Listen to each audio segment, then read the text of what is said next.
안녕하세요. 오늘 여러분과 함께 성경 속으로 깊이 들어가 볼 텐데요. 창세기 14장입니다. 이 장이 생각보다 굉장히 흥미로운 이야기들이 많거든요. 오늘은 매튜 헨리의 주석, 그중에서도 아브람 롯의 구출과 멜기세덱의 축복 부분을 좀 더 집중적으로 살펴보면서 그 의미를 파헤쳐볼까 합니다. 네, 오늘 저희의 목표는 이겁니다. 성경에 처음으로 기록된 전쟁 이야기가 있거든요.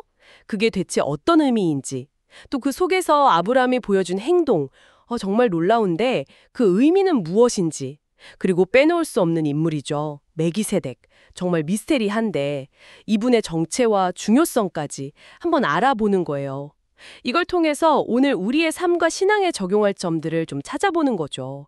이 고대 이야기랑 또 깊이 있는 주석이 만나면 어떤 통찰을 줄지 저도 기대가 많이 됩니다. 자, 그럼 지금부터 한번 제대로 파헤쳐 볼까요? 첫 이야기는 창세기 14장 1절부터 12절까지인데요. 왕들이 막 얽혀서 싸우는 전쟁 이야기가 나오고 그 와중에 아브라함의 조카 롯이 포로로 잡혀가는 그런 사건입니다.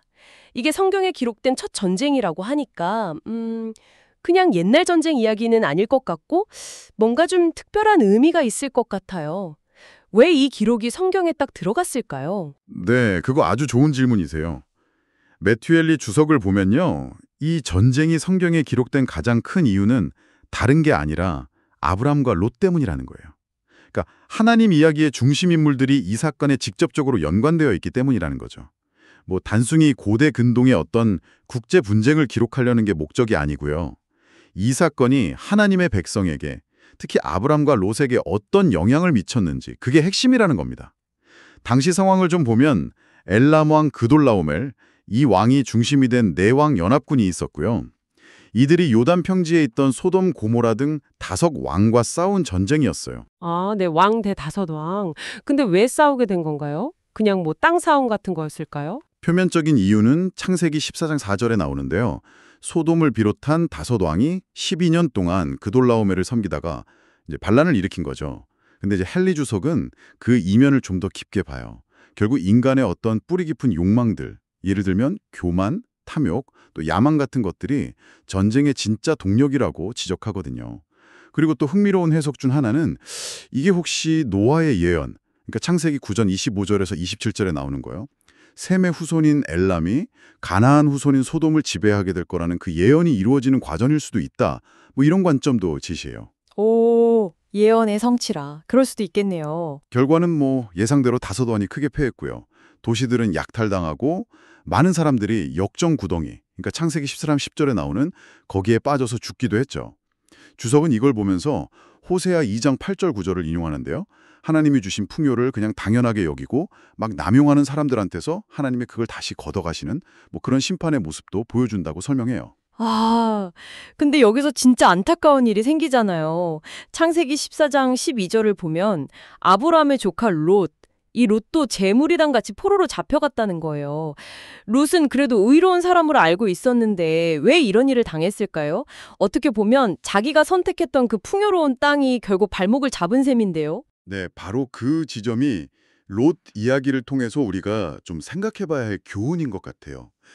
주석은 롯이 포로가 된 걸 두 가지 시각으로 보는데요. 첫째는 이건 뭐랄까 공동체의 재난이라는 거예요.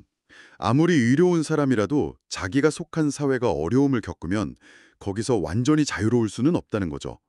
전도서 9장 2절 말씀처럼 어떨 때는 선한 사람이나 악한 사람이나 다 똑같이 불행을 겪기도 하니까요. 신앙이 있다고 혹은 경건한 사람 옆에 있다고 재난을 다 피하는 건 아니라는 거죠.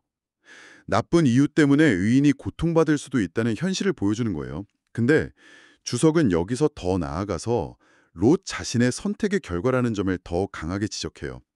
성경이 그냥 롯이라고 안 하고 소돔에 거주하는 아브람의 조카 롯이라고 그 거주지를 딱 명시하거든요. 아, 그러네요. 소돔에 거주하는. 네, 헨리는 롯이 어쩌면 영적인 가치보다는 좀 세속적인 편안함, 물질적인 풍요 이런 걸 더 중요하게 생각해서 위험한 소돔 땅 근처에 머물기로 선택한 거. 그게 문제의 시작이었을 수 있다고 봐요. 아브람이랑 같이 그냥 장막에 있었더라면 겪지 않았을 수도 있는 고난이었다는 뉘앙스죠. 그리고 더 의미심장한 건 뭐냐면요. 예전에 아브라함이랑 헤어질 때 그 원인이 됐던 게 바로 그 재물이었잖아요. 창세기 13장에 나오죠. 근데 이번 사건으로 그 재물을 싹 다 빼앗겼다는 거예요. 와, 진짜 그러네요. 그 재물 때문에 싸웠는데 그 재물을 다 잃어버렸군요. 그렇죠. 그러니까 하나님보다 세상을 더 사랑해서 얻은 것에서 뭔가 위안을 찾으려고 할 때 하나님이 때로는 그 헛된 기쁨의 뿌리를 흔드실 수도 있다는 그런 경고를 읽을 수도 있다는 거죠. 듣고 보니 정말 어쩌면 안전해 보이는 세상길이 더 위험할 수도 있겠다. 그런 생각이 드네요. 아브라함의 장막이 좀 불편했어도 그게 더 안전했을 텐데. 자, 이제 이야기가 아브라함의 등장으로 확 바뀝니다. 창세기 14장 13절에 도망한 자가 와서 히브리 사람 아브라함에게 알리니 이렇게 나오는데 여기서 히브리 사람이라는 호칭이 딱 나오네요. 이게 이때 등장하는 게 뭔가 특별한 의미가 있을까요? 그리고 아브라함은 어떻게 조카를 구할 생각을 했고 또 그 위험한 작전을 성공시킬 수 있었을까요? 히브리 사람 아브람, 이 표현이 딱 나오는 건 아브람이 그 가나안 땅에서는 여전히 이방인이고 나그네 신분이라는 걸 다시 한번 보여주는 것 같아요. 그럼에도 불구하고 그는 망설임 없이 바로 행동에 나서죠. 주석을 보면 아브람의 동기는 아주 명확했어요. 뭐 정복력이나 전리품 욕심 같은 게 아니라 정말 순수하게 위험에 빠진 조카 롯을 구해야 한다는 그 혈육의 정, 또 의로운 책임감, 그거 하나였다는 거죠. 그래서 바로 집에서 길리고 훈련된 자 318명을 수집합니다. 창세기 14장 14절이죠. 여기서 훈련된 자에 대한 주석 해석이 되게 재밌는데요. 이 사람들이 그냥 싸움만 잘하는 용병이 아니었을 수 있다는 거예요. 아브람 집에서 신앙교육, 그러니까 뭐 요즘으로 치면 교리문답 같은 거요. 그런 가르침도 받고 영적으로도 준비된 사람들이었을 가능성이 있다는 거죠. 그냥 종이 아니라 신앙으로도 훈련된 사람들이요. 네. 이게 뭘 보여주냐면 아브람이 그냥 돈 많은 족장이 아니라 자기 집안 사람들의 영혼까지 돌보는 그런 신실하고 지혜로운 리더였다는 걸 보여주는 거죠. 그 교리문답이라는 게 기본적인 신앙 원리를 묻고 답하면서 가르치는 방식이잖아요. 318명이라 근데 당시 왕들이 끌고 온 군대에 비하면 사실 좀 부족한 숫자 아닌가요? 혼자 힘으로만 싸운 건 아니겠죠. 맞아요. 당연히 혼자인 건 아니고요. 아브람은 굉장히 지혜로웠어요. 그 지역 아모리 족속 사람들이죠. 아넬, 에스골, 마므레. 이 사람들과 동맹관계였는데 이들에게 도움을 청해서 연합군을 만들어요. 창세기 14장 13절이랑 24절에 나오죠. 주석은 여기서 아브람의 균형 감각을 되게 높이 평가해요. 하나님의 도우심을 전적으로 믿지만 동시에 하나님이 주신 인간적인 지혜나 협력 같은 방법들을 무시하지 않았다는 거죠. 그렇군요. 전략은 어땠나요? 전력도 아주 뛰어났어요. 밤에 기습 공격을 했고요. 군대를 여러 부대로 나눠서 적들을 혼란에 빠뜨리는 그런 전술을 썼다고 나와요. 창세기 14장 15절이요. 헨리는 아브람의 이런 용기와 군사적인 지략을 칭찬하면서 진짜 신앙은 사람을 막 움츠러들게 하는 게 아니라 오히려 의인은 사자같이 담대하다는 잠언 28장 1절 말씀처럼 진정한 용기를 준다고 설명해요. 그리고 놀랍게도 아브람은 이 작전에서 크게 이기고 롯이랑 다른 포로들, 빼앗겼던 재물까지 전부 다 되찾아오죠.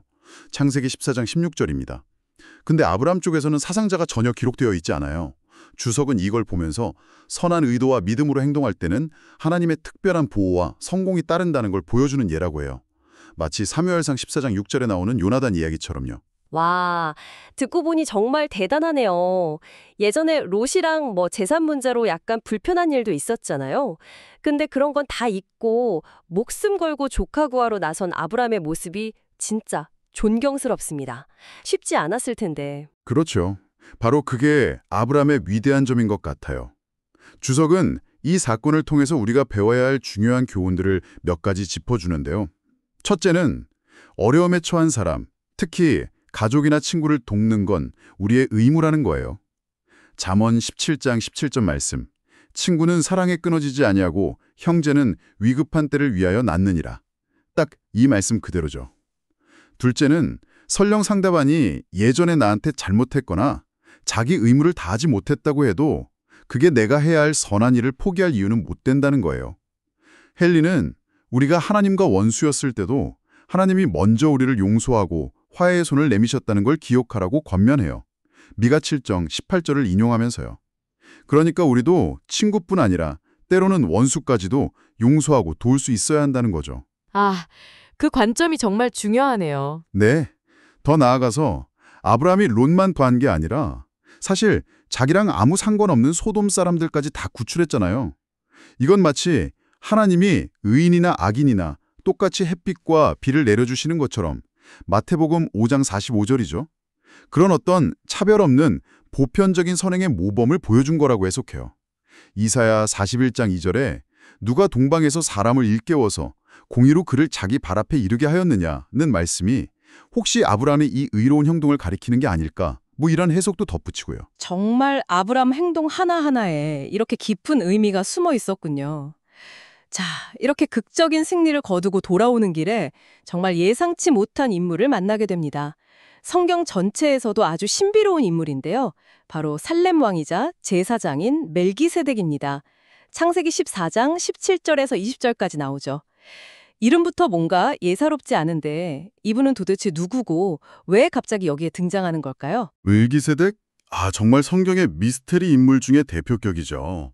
주석은 이분의 정치에 대해서 여러 가지 가설들을 좀 살펴봐요. 어떤 유대 랍비들은 이 사람이 노아의 아들 셈이다 이렇게 주장하기도 하는데 이름도 다르고 당시 가나안 땅에 살았다는 점 같은 것 때문에 가능성은 좀 낮다고 보고요. 또 다른 아주 흥미로운 견해는 이분이 예수님이 성육신하시기 전에 사람 모습으로 나타나신 거다. 그러니까 신적인 존재가 나타난 것.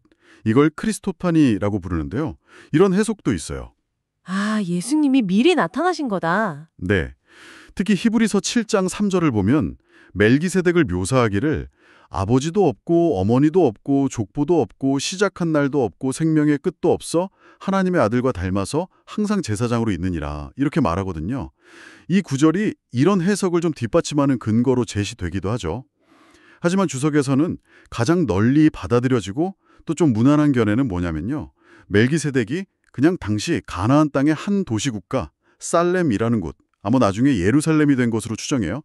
그곳을 다스리던 왕이면서 동시에 주변에 막 우상숭배가 가득했을 텐데 그 속에서도 유일하신 참 하나님을 섬겼던 제사장이었다는 거예요.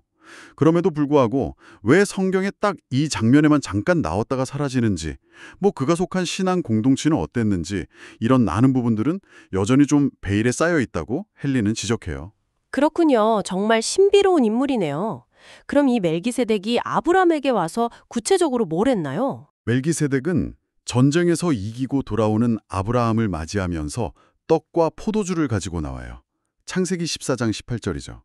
이게 1차적으로는 전쟁에 지친 아브람 군대를 위한 어떤 환대, 또 기운내라고 음식을 주는 그런 의미가 있겠죠. 하지만 주석은 여기서 더 깊은 영적인 의미를 읽어내요.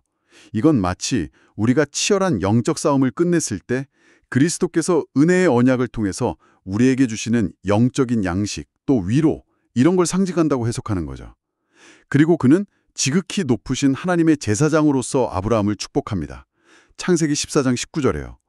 헨리는 이 축복이야말로 떡과 포도주보다 훨씬 더 큰 선물이었을 거라고 말해요. 축복이요? 네, 이건 장차 오실 우리의 영원한 대제사장, 예수 그리스도께서 당신의 백성을 축복하시는 그 사역을 미리 보여주는 그림자, 즉 예표, 타이폴로지라고 할 수 있다는 거예요.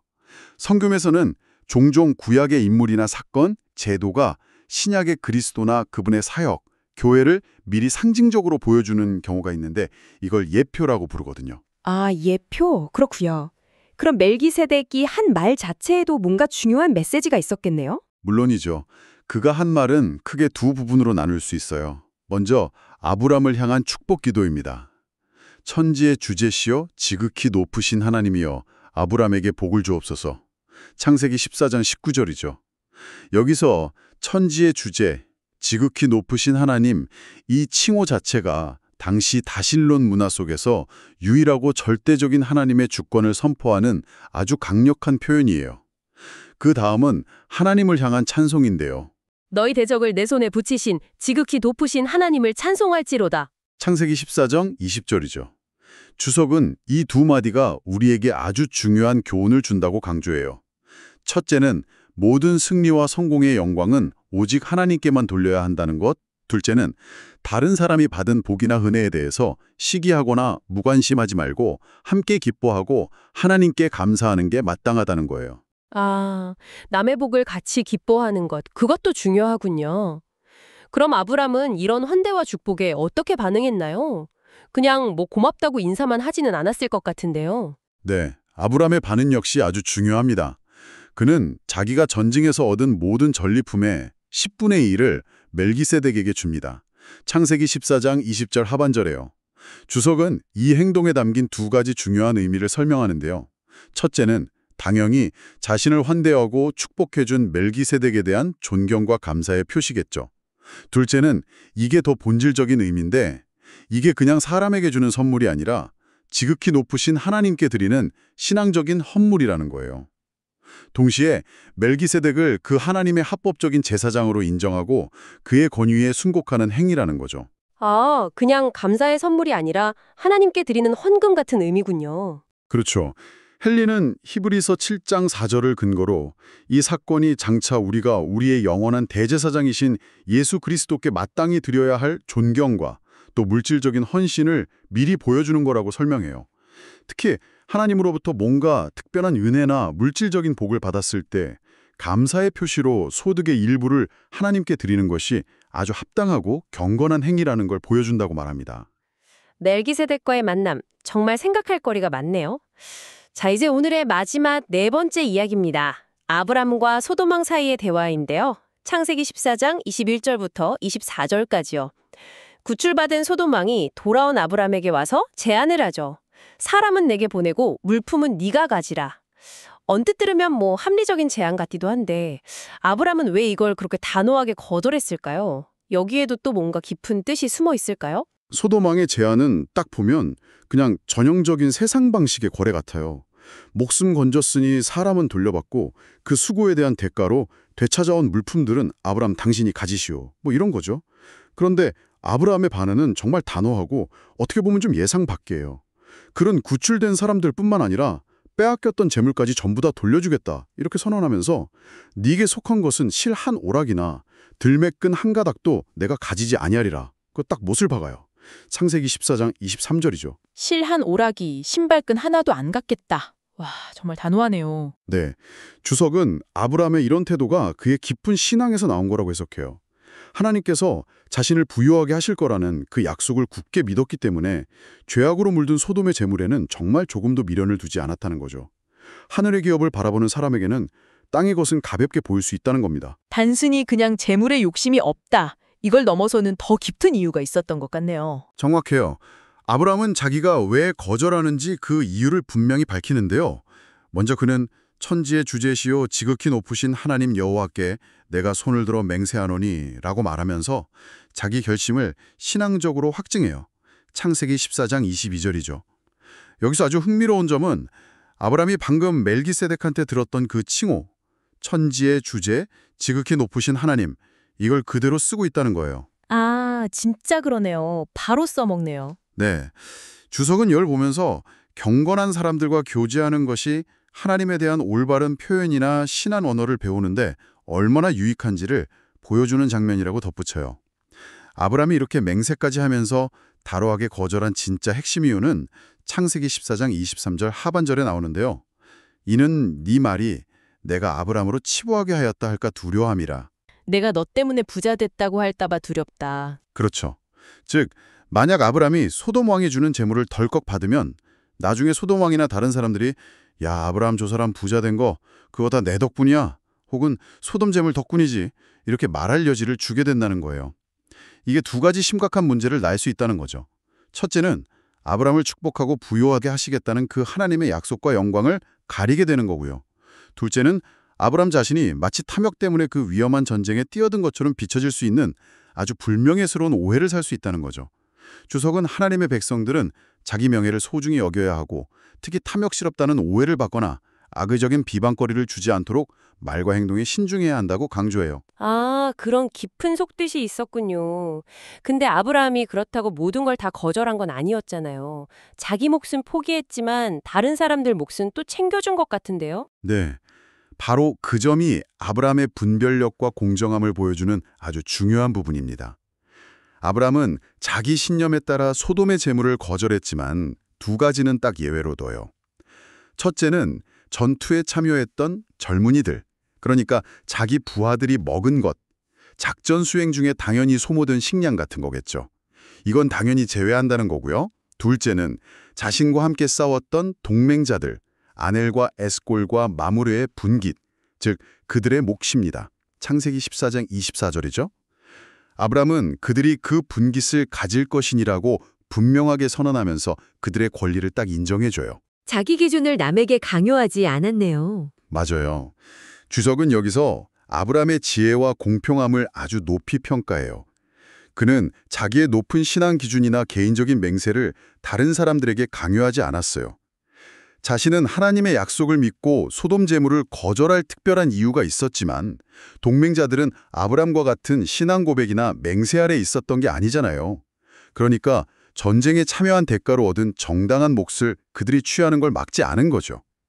이건 우리가 자기 신념은 굳게 지키면서도 다른 사람의 입장이나 자유를 존중하면서 공정하게 행동해야 한다는 걸 보여주는 아주 귀한 교훈인 것 같아요. 와, 정말 창세기 14장. 비교적 짧은 한 장인데 이렇게 밀도 높은 이야기와 교훈들이 꽉 차 있었네요. 매튜 헨리 주석과 함께 보니까 더 깊이 와닿는 것 같습니다. 세속적인 안락함을 쫓았던 롯의 선택과 그 결과, 또 혈육을 구하기 위해 믿음으로 위험을 감수했던 아브라함의 용기와 의로움, 그리고 갑자기 나타나서 그리스도를 예표하며 축복을 전한 그 신비로운 제사장 멜기세덱의 의미. 마지막으로 세상적인 이득 앞에서 하나님의 영광과 자신의 신앙적 순수성을 지키려 했던 아브라함의 결단까지. 정말 곱씹어볼 내용이 너무 많네요. 그렇습니다. 오늘 나눈 창세기 14장 이야기들을 마무리하면서 청취자 여러분께 마지막으로 한번 같이 생각해 볼 질문을 드리고 싶어요. 아브라함이 보여준 여러 행동들, 특히 소도몽이 제안했던 그 막대한 전리품을 단호하게 거절했던 결정 있잖아요. 이게 오늘날 우리가 살아가면서 마주하는 여러 세상적인 성공의 유혹이나 물질적인 이득 앞에서 눈에 보이지 않는 하나님의 약속이나 신앙적인 원칙을 어떻게 지켜나가야 할지, 여기에 대해서 어떤 도전을 준다고 생각하시나요? 물질적인 풍요가 행복의 중요한 척도처럼 여겨지기 쉬운 현대사회잖아요. 이런 사회에서 눈앞의 이익보다는 신앙의 원칙과 하나님의 영광을 먼저 생각하는 삶이 과연 어떤 의미를 가질 수 있을지 각자 계신 삶의 자리에서 한번 깊이 생각해 보시면 좋겠습니다. 네, 오늘 저희와 함께 창세기 14장의 깊은 바다를 탐험해주신 청취자 여러분, 진심으로 감사합니다. 다음에도 흥미롭고 유익한 주제로 다시 여러분을 찾아뵙겠습니다.